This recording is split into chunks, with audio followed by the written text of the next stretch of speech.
আর এই জনবিক্ষোভে জ্বলছে নেপাল। নেপালের পরিস্থিতি নিয়ে সতর্ক রাজ্য। উত্তরবঙ্গের কয়েক জেলার এসপি সিপি কে সতর্ক করা হলো। উত্তরবঙ্গের আইজি দার্জিলিং জেলার এসপি কে বিশেষ নির্দেশ শিলিগুড়ি পুলিশ কমিশনারেটের সিপি কে নেপাল সীমান্তবর্তী এলাকাগুলিতে নজরদারির নির্দেশ। বিশেষ নির্দেশ রাজ্য পুলিশের ডিজি রাজীব কুমারের। সোশ্যাল মিডিয়ার উপরও নজরদারি চালানোর নির্দেশ ডিজির।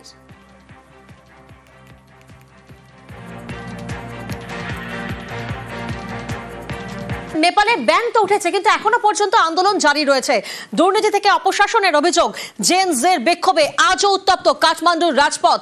কাঠমান্ডুর রাস্তায় আগুন জ্বালিয়ে বিক্ষোভকারীদের এবং বিক্ষোভকারীদের হঠাতে টিয়ার গ্যাস, জল কামান।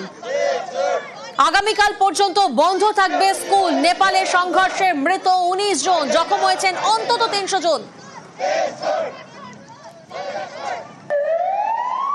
সোশ্যাল মিডিয়ার উপর থেকে ব্যান উঠলেও আজও আন্দোলন জারি রয়েছে। দুর্নীতি থেকে অপশাসনের অভিযোগ, আন্দোলন জারি নেপালে। জেনসের বিক্ষোভ আজও উত্তপ্ত কাঠমান্ডুর রাজপথ। যে ছবি আপনারা দেখছেন, কাঠমান্ডুর রাস্তায় আগুন জ্বালিয়ে বিক্ষোভকারীদের হঠাতে টিয়ার গ্যাস, জল কামান। আগামীকাল পর্যন্ত বন্ধ থাকবে স্কুল। এবং এই সংঘর্ষে এখনো পর্যন্ত 19 জনের মৃত্যু হয়েছে, জখম হয়েছেন অন্তত 300 জন। আমরা জানি যে বিদ্রোহ যত বেড়েছে, বিদ্রোহ বাড়তেই নতি শিকার নেপালে সোশ্যাল মিডিয়ার ব্যান প্রত্যাহার করা হয়েছে। গতকাল জেনসের বিক্ষোভে কার্যত অগ্নিগর্ভ হয়ে ওঠে কাঠমান্ডু। সংসদে ঢুকে প্রতিবাদ, তরুণদের আন্দোলন। সেই আন্দোলনে পুলিশের গুলি, টিয়ার গ্যাস, জল কামান এবং সেই সংঘর্ষে 19 জনের মৃত্যুর পর টনক নড়ে নতি শিকার। নেপালে সোশ্যাল মিডিয়ার ব্যান প্রত্যাহার করা হয়, আন্দোলন তুলে নেওয়ার আর্জি নেপাল সরকারের। কিন্তু তারপর আজও একই ছবি, বিক্ষোভের ছবি। अनुरोध गर्न नबन्नुहोस्। तपाईहरु पनि हाम्रो नेपाल दाजुभाइ हो, त्यसैले गर्दाखेरि कोही पनि एग्रेसन डाउन होला।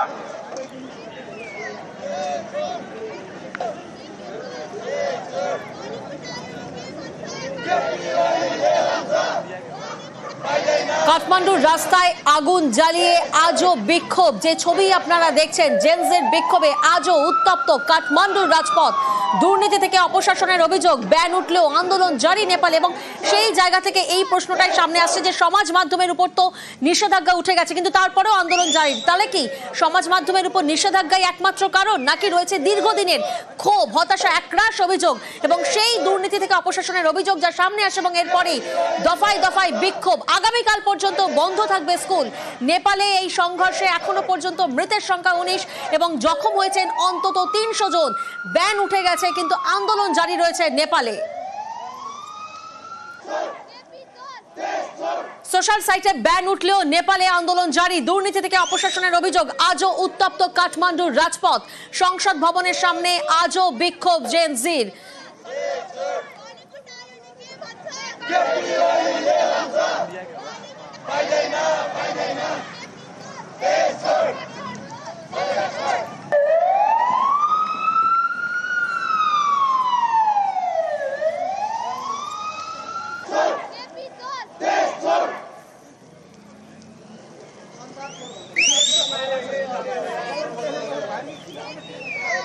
শ্রীলঙ্কা, বাংলাদেশের পর এবার নেপাল। জনরোষের মুখে সরকার।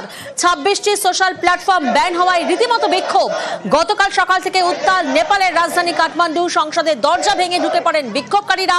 পুলিশের গুলিতে 19 জনের মৃত্যু হয়, আহত হয়েছেন শতাধিক। শহর জুড়ে কারফিউ। নেপালের ইতিহাসে এ ঘটনা বিরল।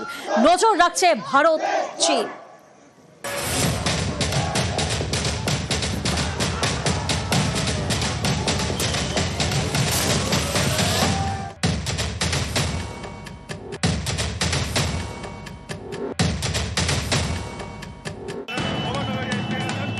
ক্ষোভের আগুন জ্বলছিল অনেকদিন ধরেই, তাতে ঘি পড়ে সরকারের নয়া সিদ্ধান্ত। প্রতিবাদে ছাত্র যুবদের বিক্ষোভ। উত্তাল নেপালের রাজধানী কাঠমান্ডু।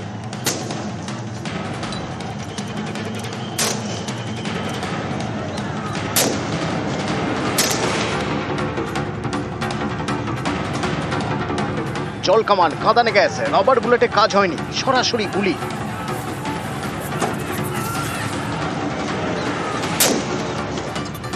বেশ কয়েকজনের মৃত্যু, আহত অন্তত 200। 4 September Facebook, WhatsApp, x handle, YouTube সহ 26টি জনপ্রিয় সোশ্যাল মিডিয়া ব্যান করে দেয় নেপাল সরকার। ওলি সরকারের বক্তব্য, 7 দিনের মধ্যে সরকারের খাতায় নাম নথিভুক্ত করানোর নির্দেশ ছিল। 26টি সোশ্যাল মিডিয়া নেপালের সরকারি নির্দেশ মানেনি, তাই ব্যান। জনপ্রিয় সোশ্যাল মিডিয়া ব্যান হওয়ার পর থেকেই ক্ষোভ বাড়তে থাকে। যাদের বয়স 28-এর মধ্যে অর্থাৎ জেন জি, তাদের মধ্যে ক্ষোভ বাড়তে থাকে বেশি। সরকারের বিরুদ্ধে স্বৈরতন্ত্রের অভিযোগ এনে রাজপথে নামার ডাক দেয় বেশ কয়েকটি সংগঠন। সোমবার সকালে কাঠমান্ডুর বানেশ্বর থেকে প্রথম বিক্ষোভ শুরু হয়।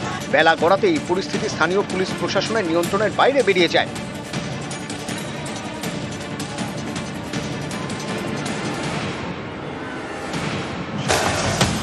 ছাত্র যুবদের একাংশ ব্যারিকেড ভেঙে নেপালের সংসদে ঢুকে পড়ে।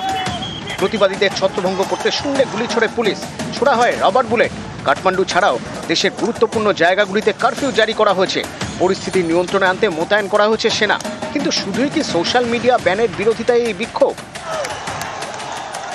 এখানে একটা জিও পলিটিক্সের প্রশ্ন এখানে চলে আসছে। চায়নার যতগুলো এই সোশ্যাল মিডিয়ার প্ল্যাটফর্ম রয়েছে তারা কিন্তু কেউ বাতিল হয়নি, কারণ তারা সবাই সরকারের কাছে রেজিস্টার করেছিল। কিন্তু আমেরিকা বেস যতগুলো প্ল্যাটফর্ম আছে এরা কিন্তু কেউ এখনো পর্যন্ত রেজিস্টার করেনি। 7 দিন সময় পাওয়া সত্ত্বেও কেন হলো না? তাহলে কি ভারতের সীমান্তে আবার করে বাংলাদেশের মতো আরেকটা দেশে একটা রিজিম চেঞ্জ করানোর একটা প্রচেষ্টা বলে দেখা যাচ্ছে? আমার কিন্তু মনে হচ্ছে বিষয়টার ভেতর এরকম একটা কিছু থাকতে পারে। 2008 সাল থেকে কমিউনিস্ট সরকার, 17 বছরে 13 বার সরকার পড়েছে, কিন্তু নেপালের শান্তি স্থিতাবস্থা ফেরেনি। গত মার্চ মাসে নেপালে রাজতন্ত্র ফেরানোর দাবিতে কাঠমান্ডুতে বিক্ষোভ শুরু হয়েছিল। পরিস্থিতি সামলাতে সেনা মোতায়েন করতে হয়েছিল। সেই বিক্ষোভের 6 মাস কাটতে না কাটতেই ফের অশান্তির আবহ নেপালে। সরকারের বিরুদ্ধে সবচেয়ে বড় অভিযোগ আর্থিক বৈষম্য ও স্বজন পোষণের। ক্ষমতাসীন দলের নেতাদের ছেলেমেয়েরা যে আর্থিক সচ্ছলতার মধ্যে থাকেন তা দেশের বেশিরভাগ তরুণের কল্পনার বাইরে। অভিযোগ দুর্নীতি। এসব নিয়ে জেন জির মধ্যে ক্ষোভ বেড়েছে, যে ক্ষোভের আঁচে জ্বলছে নেপালের সংসদ। রাষ্ট্রপতি, উপরাষ্ট্রপতির নিরাপত্তা আরও বাড়াতে হয়েছে। দফায় দফায় বৈঠক করছে বিভিন্ন রাজনৈতিক দল ও সংগঠন। বিক্ষোভের সামনের সারিতে তরুণরা, যা চাপে ফেলেছে সরকারকে। ওলি সরকার, যা কিনা চীনের বন্ধু সরকার বলে পরিচিত, তাদের চাপে থাকা ভারতের কাছে কতটা গুরুত্বপূর্ণ? এখানে ভারতের উপর একটা চাপ আসতে পারে, যেটা ইমিগ্রেশনের চাপ হতে পারে, একটা অর্থনৈতিক চাপ আসতে পারে, কিন্তু এর একটা লং টার্ম ইম্প্যাক্টও আছে, যেটা কিন্তু ভারতের ক্ষেত্রে ইতিবাচক হতে পারে।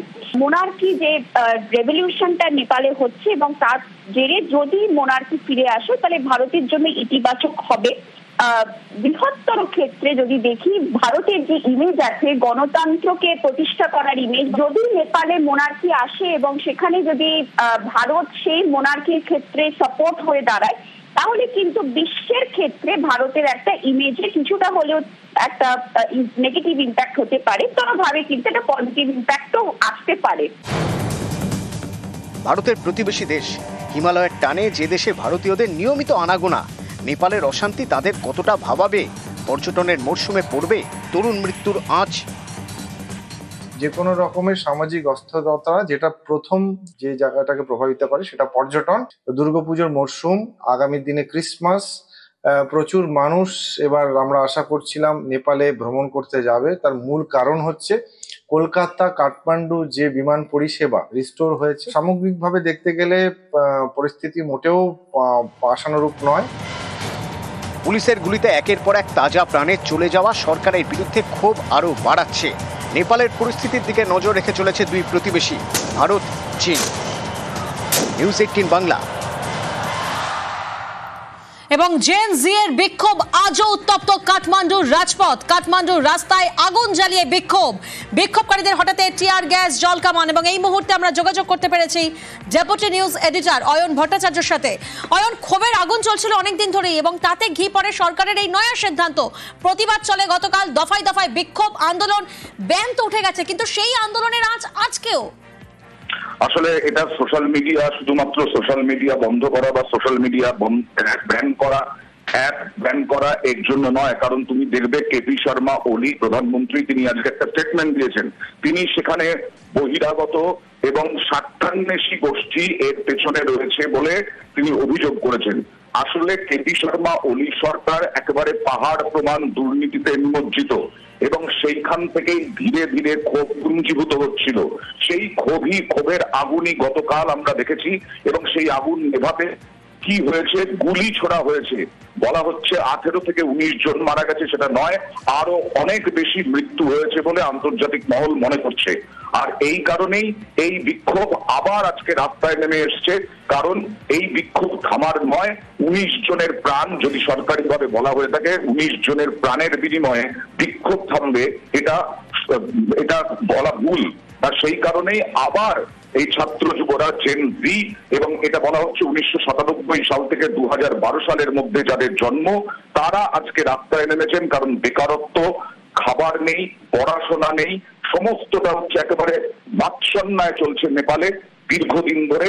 এবং তুমি জানো 17 বছরে 13 বার সরকার বদল হয়েছে, এবং এই সরকার বদলের পেছনে একেবারে ধন্যবাদ। এবং আমরা যোগাযোগ করতে পেরেছি এই মুহূর্তে আন্তর্জাতিক সম্পর্ক বিশেষজ্ঞ সম্পূর্ণা গোস্বামীর সঙ্গে। সম্পূর্ণা দিয়ে প্রিয়াঙ্কা কথা বলছি আপনার সঙ্গে। নিউজ 18 বাংলায় স্বাগত। সোমবার যে বিক্ষোভ দেখেছি তা আপাত দৃষ্টিতে সমাজ মাধ্যমের উপর নিষেধাজ্ঞাকেই তার কারণ বলে মনে হয়েছে, কিন্তু এটি তো একমাত্র কারণ নয়, কারণ অনেকের মতে এটা একটা দীর্ঘদিনের ক্ষোভের বহিঃপ্রকাশ। সমাজ মাধ্যমের উপর নিষেধাজ্ঞা তাতে অনুঘটকের কাজ করেছে, এবং এই উত্তপ্ত যে পরিস্থিতি তার প্রভাব কি হতে চলেছে? দেখুন, এই যে উত্তপ্ত পরিস্থিতি নেপালে তৈরি হয়েছে, এটা তো ডেফিনেটলি দীর্ঘদিনের একটা ক্ষোভের জায়গা থেকে তৈরি হয়েছে। এবং আমরা মূলত যে জায়গাটা থেকে এত মারাত্মক পরিস্থিতি তৈরি হয়েছে সেটা হচ্ছে সোশ্যাল মিডিয়া ব্যান, সেটার উপর। কিন্তু বিষয়টা আমাদের বুঝতে হবে যে নেপালে যে র্যাম্প্যান্ট করাপশন এই কমিউনিস্ট মাওয়িস্ট গভর্নমেন্ট তৈরি করেছে, এবং যেভাবে নেপালের দৈনন্দিন জীবন, নেপালের অর্থনীতি একেবারে ভেঙে পড়েছে। আমরা দেখেছি যে জিডিপি গ্রোথ মাত্র 3% হয়েছে লাস্ট কয়েক বছরে। তো এই যে সিচুয়েশনটা তৈরি হয়েছে, অর্থনৈতিক সামাজিক ব্যবস্থা সম্পূর্ণরূপে ভেঙে পড়েছে, এটা হচ্ছে তারই বহিঃপ্রকাশ। এবং এই সোশ্যাল মিডিয়া ব্যানটা একটা ছুতো মাত্র। আমরা জানি যে বিগত কয়েক মাস ধরে নেপালের মানুষ তারা কিন্তু আবার রাজতন্ত্রকে ফিরিয়ে আনতে চাইছে, এবং কোথাও তৈরি করতে চাইছে, তাদের যে হিন্দু আইডেন্টিটি, তাদের যে হিন্দু রুট, সেটাকে ফিরে পেতে চাইছে। তো আমার মনে হয় যে যেভাবে সিভিলিয়ানদের ওপর যে হামলা করা হয়েছে, যেভাবে সিভিলিয়ানসকে মারা হয়েছে গতকাল, আমরা দেখেছি যে সেখানে এই আক্রমণের জেরে মানুষ মারা গেছে।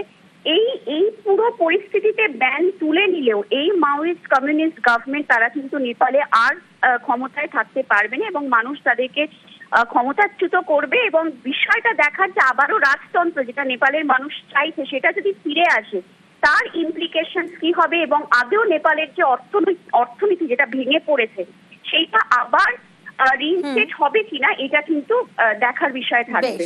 একেবারে ধন্যবাদ।